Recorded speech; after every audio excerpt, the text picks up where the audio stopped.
Hi అండి, good morning. Welcome back to our channel లవ్గని all in one journey. ఈ Saturday vlog నా పని అంతా అయిపోయేటప్పటికి 10 అయిపోయింది. పూజ కంప్లీట్ అయిపోయింది, అంతా కంప్లీట్ అయిపోయింది. పిల్లలు లేచారు, వీళ్ళు రాసుకుంటున్నారు. వాళ్ళు సర్లే అని చెప్పనేసి నేను టిఫిన్ అయితే ప్రిపేర్ చేశాను అనమాట. ఇంక ఈరోజు క్లైమేట్ చూసారా, బట్టలు ఆరబెట్టడానికి పైకి వచ్చాను. 6 గంటల దగ్గర నుంచి 9 గంటల వరకు అయితే విపరీతంగా ఉంటుంది ఎండ.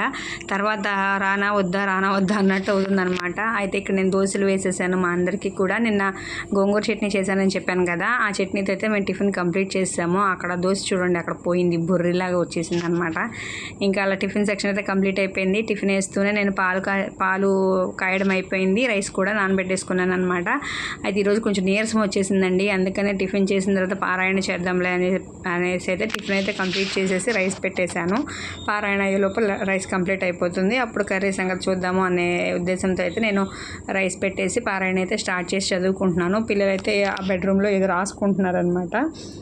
అయితే ఈరోజు పారాయణ విషయంలో మంచి విషయం వచ్చేటప్పటికి మనము చెప్పాను కదా నేను, మనకి పారాయణ చేయడము ఎందుకు చేయాలి అనేది ఒక మాటలో చెప్పాలంటే, మన కోరికలతో కోరడం కోసం పారాయణ చేయకూడదు. భక్తి శ్రద్ధలతో, భగవంతుడి మీద విశ్వాసంతో, ఏ భగవంతుడైనా కానివ్వండి, భక్తి శ్రద్ధలతో, నమ్మకంతో, విశ్వాసంతో, సబ్బూరితో మనం చేస్తే ఫలితం అనేది భగవంతుడు ఖచ్చితంగా ఇస్తాడు.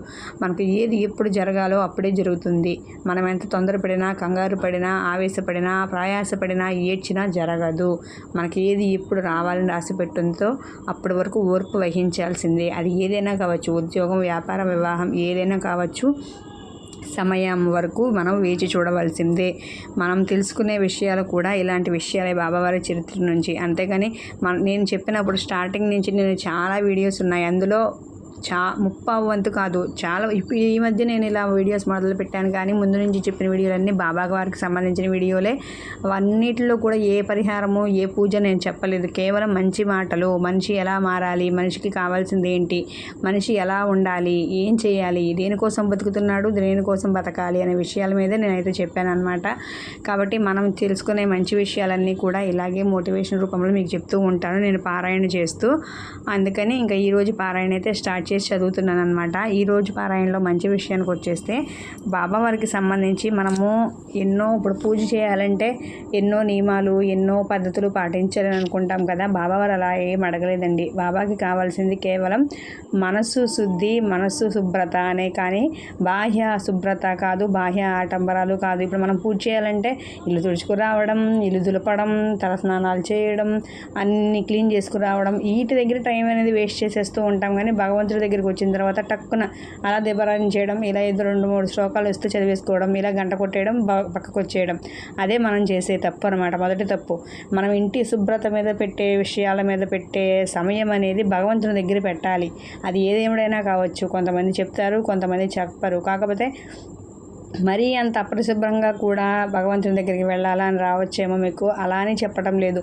మినిమం కొంతలో కొంత తగ్గించుకుంటూ, పని అనేది స్పీడ్ చేసుకుంటూ, లేదంటే మనం మామూలుగానే అందరూ మంచిగానే ఉంటాం కాబట్టి పని అనేది త్వరగా తెముల్చుకొని భగవంతునితో సమయం ఎక్కువ గడపాలనేది నా ఉద్దేశం. అంతేగాని పని చేసుకోకుండా ఎక్కడెక్కడ పడేసి వెళ్ళిపోయి పూజ చేసేయమంటారా అని చెప్పని అంటారేమో. అలా అని కాదు.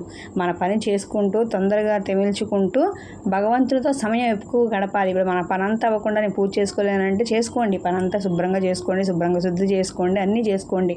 కానీ భగవంతునితో కూడా సమయం ఎక్కువ గడపాలి అనేది ముఖ్యమైన విషయం అన్నమాట. ఇక్కడ మనం పనుల మీద శ్రద్ధ పెట్టేసి ఇదంతా చేసేటప్పటికి, పూజ దగ్గరికి వెళ్ళేటప్పటికి మనలో ఓపిక సరిపోదు, ఓపిక ఉండదు, పూజ చేయలేము, నీరసం వచ్చేస్తుంది, టైం అనేది సమయం గడిచిపోతుంది. అది చెప్పేది. నువ్వు పనుల మీద పెట్టే సమయము నా దగ్గర పెట్టు, నాతో కూర్చొని దేవుడితో, భగవంతునితో మాట్లాడు, భగవంతునికి సంబంధించిన విషయాలు తెలుసుకోవాలి.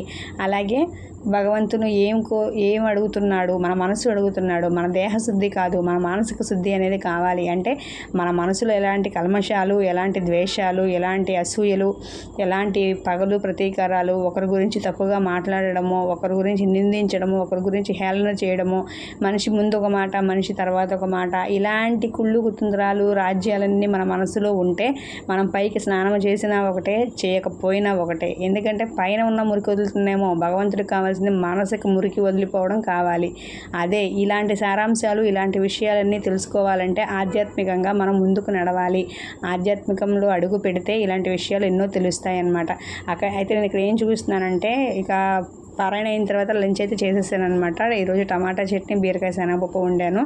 లంచ్ కంప్లీట్ అయిపోయిన తర్వాత ఈ బెడ్షీట్స్ పిల్లో కవర్ కుడదామని చెప్పనైతే మిషన్ పెట్టాను అనమాట. ఈరోజు పిల్లో కవర్స్ అయితే నేను ఇక్కడ తీసుకున్నాను. బెడ్షీట్ వచ్చేటప్పటికి మా అమ్మ తీసుకున్నారంట. ఫోన్లో చూపించేసరికి అమ్మ నా దగ్గర బెడ్షీట్స్ లేదు, దొరకలేదు, పిల్లో కవర్స్ అయితే ఉన్నాయి, నాకు కావాలి అంటే పాపం పంపించేస్తారు పార్సిల్లో. అంతే కదా, అమ్మ దగ్గర ఏమున్నా మనమే దౌర్జన్యంగా లాక్కుంటూ వస్తూ ఉంటాం అనమాట. పాపం ఇంకేం చేస్తాం, పాపం ఏమనలేరు కదా, ఇచ్చేస్తారు. పైగా నాకు పోటీ పడే వాళ్ళు ఎవరు లేరనమాట. నాకే మా అమ్మ నేను అని చూసుకోవడమే. కానీ మా అమ్మ ఏది కోరికారండి అని నాకు ఇచ్చేస్తారనమాట. అలా ఏది అసలు వెనకడిగనేది ఉండదు. ఏ తెల్లైనా అంతేలేండి, నేను కాదని చెప్పను. మీ అమ్మ ఒక్కళ్ళైనా గొప్ప అని అనుకుంటారేమో. ఇప్పుడు అంతా భయం వేస్తుంది. యూట్యూబ్లో అందరూ ఏది పెట్టినా కూడా మీ ఒక్కళ్ళకి ఇలా జరుగుతుందా, మీరు ఒక్కళ్ళే చెప్పుకుంటారా గొప్పగా అని అంటారు. కానీ అందరికీ అలాగే జరుగుతుంది. అందరి తల్లు గొప్పవాళ్ళే అనమాట. అందుకని ఆ బెడ్షీట్ తెప్పించేసుకున్నాను నేను. ఆ బెడ్షీట్, పిల్లో కవర్స్ అనేవి కుట్లు వేసుకుంటున్నాను అనమాట. మిషన్ అనేది సామాన్యంగా పెట్టనండి. అన్నీ ఒక్కసారి రెడీ అయినప్పుడు మాత్రమే మిషన్ పెట్టి వాటి మీద కుట్టుకుంటాను. అది శనివారమో, సోమవారమో, బుధవారం పెట్టుకుంటాను. మళ్ళీ మంగళవారం, శుక్రవారాలు కూడా అలా పెట్టను అనమాట. ఎందుకంటే కుట్లు ఊడి చిరిగినవి ఎలాంటివి కుడతా ఉంటే ఆ రోజు ఎందుకులే అని కుట్టను అనమాట. ఇక్కడ పిల్లో కవర్స్ కుట్టేసి నెక్స్ట్ బెడ్షీట్ కూడా కుట్టేస్తాను. అయితే ఇక మన టాపిక్లోకి వచ్చేస్తే, చెప్పాను కదా బాబావారికి కావాల్సింది, భగవంతునికి కావాల్సింది, బాబావారు కాదండి, భగవంతుడు కావాల్సింది మానసిక శుద్ధి కానీ శారీరక శుద్ధి కాదు. మనం నిత్యకృత్యాలు అన్నీ చేసుకుంటాం, అన్నీ మామూలే. కానీ భగవంతుని మీద ధ్యాస పెట్టాలి. ఏది చేసినా భగవంతుని ఫలితం ఆశించి చేయకూడదు. నమ్మకము, భక్తి, శ్రద్ధల మీద చేయాలి. అప్పుడే మనకు వచ్చే ఫలితం అనేది కరెక్ట్గా వస్తుంది, మనస్ఫూర్తిగా వస్తుంది. అయితే బాబావారు ఈ విషయానికి సంబంధించి ఒక మంచి మాట అయితే చెప్పారనమాట. అది ఏంటనేది మీకు ఇప్పుడు చదివి వినిపిస్తాను నేను. ఎవరు అదృష్టవంతులో, ఎవరి పాపములు క్షీణించినవో వారే నా పూజ చేయుదురు. ఎప్పుడు నీవు నా నామమును స్మరించినచో నిన్ను సప్త సముద్రముల నుండి దాటించెదను. పూజా తంతువులతో కానీ, యోగములు, యాగములు, క్రతువులతో కానీ నాకు పని లేదు. ఎక్కడ పవిత్రమైన మనస్సు ఉండునో, ఎక్కడ పవిత్రమైన భక్తి ఉండునో అక్కడే నా నివాసము అని చెప్పారనమాట. అంటే నాకు పూజలతో, తంతువులతో, అలాంటి వాటితో పని లేదు. మనస్సు ముఖ్యము. మనిషి యొక్క ఆలోచన విధానము, మనస్తత్వము, ఇతరుల పట్ల ఎలా ప్రవర్తిస్తున్నారు అనేది ముఖ్యమే. కానీ ఈ బాహ్య ఆడంబరాలు కాదు. అదే మనం చెప్పుకున్నవే అవి అలాంటివి కాదు. మానసిక పూజ అనేది కావాలి అని చెప్తారు. అంటే బాబాని నమ్ముకున్న వారు ఎవరికైనా సరే ఈ విషయాలు తెలిసే ఉంటాయండి. ఎవరైనా తెలిసిన వాళ్ళు అవును అని చెప్పని సాయిరామ్ అని కమెంట్ చేయండి. ఇలాంటి బాబా విషయాలు మనం ఎన్నో తెలుసుకోవచ్చు. ఇలా నేను పారాయణ చేసినంతకాలం నాకు ఏదో ఒక విషయం తెలుస్తూ ఉంటుంది. తెలిసిన విషయాలు ఆల్రెడీ చెప్పాను, ఇంకా తెలుసుకుంటూ చెప్తాను. తెలిసినవైనా సరే నాకు నచ్చినవి చెప్పాలనిపించినప్పుడు చెప్తూ ఉంటానన్నమాట. ఈరోజు మన పారాయణలో సారాంశం ఏమంటే, బాబాకి బాహ్య ఆడంబరాల మీద ఎలాంటి ఆర్భాటం లేదు. మానసిక పూజ, మానసిక శ్రద్ధ, మానసిక నమ్మకము, మానసిక శుభ్రత అనేది ముఖ్యం అనేది బాబావారు అయితే ఈరోజు మన వీడియోలో మనకి తెలియజేస్తున్నారనమాట. అయితే ఇక్కడ నేను కుడుతుంటే మా బాబు వచ్చి టీవీ అంటాడు, అది అంటాడు, ఇది అంటాడు, ఏదో ఒకటి చేస్తున్నాడు అనమాట. అందుకే ఒకటి వేస్తానని చెప్పాను, వెళ్ళిపోయాడు. ఇంకా ఈరోజైతే ఇలా మిషన్ పెట్టేశాను, ఇవన్నీ కట్ చేసి కుట్టాను అనమాట. ఇంకొకటి ఏంటంటే, మా పిల్లలకి కూడా 2 గౌన్లు, మా పాపకి 2 గౌన్లు జిప్పులు పోయినాయి అనమాట. ఆ జిప్పులు కూడా వేద్దాము అని చెప్పనేసి పక్కన పెట్టుకున్నాను. జిప్పులు అయితే వేసేసాను అనమాట. అది వీడియో తీయలేదు, షార్ట్ వీడియో తీశాను.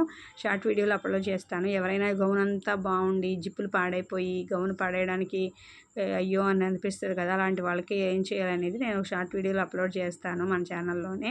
ఎవరికైనా కావాలి అని అనుకుంటే చూడండి. ఆ 2 గౌన్లు కుట్టేసిన తర్వాత ఈ బెడ్షీట్, పిల్లో కవర్స్ అయితే కుట్లు వేస్తాను అనమాట. ఇంకొకటి కూడా ఉంది, అది కూడా చేస్తాను. అది కూడా మీకు వీడియోలో, షార్ట్ వీడియోలో అప్లోడ్ చేస్తాను. ఇంకా ఈరోజు వీడియో ఇదనమాట. మన పనులు మామూలుగా చేసుకుంటూనే ఎక్స్ట్రా పనులు చేసుకుంటూ ఏ రోజు ఏ పని పెట్టుకున్నామో, ఒక పని అనేది పెట్టుకుంటే మన దృష్టి అనేది ఎటు వెళ్లకుండా ఉంటుంది. ఆ పని కంప్లీట్ చేయాలన్న పట్టుదల వస్తుందన్నమాట. ఏ పని లేకుండా ఉంటే బుర్ర అనేక ఆలోచనలతో, అనవసరమైన విషయాలతో పాడైపోతూ ఉంటుందన్నమాట. ఓకేనా. ఎవరైనా సరే ఏదైనా ఒక పని పెట్టుకున్నా, ఏదైనా ఒక ధ్యాస మీద ఉండండి, చాలా మంచిది. లేదంటే అనవసర విషయాలన్నీ బుర్రలోకి వచ్చి బుర్రను తులిచేస్తాయి అన్నమాట. ఇది ఈరోజు వీడియో నచ్చితే లైక్ చేయండి, మన ఛానల్ సపోర్ట్ చేయండి. మరొక వీడియోతో మళ్ళీ కలుద్దాం. అంతవరకు బాయ్ బాయ్.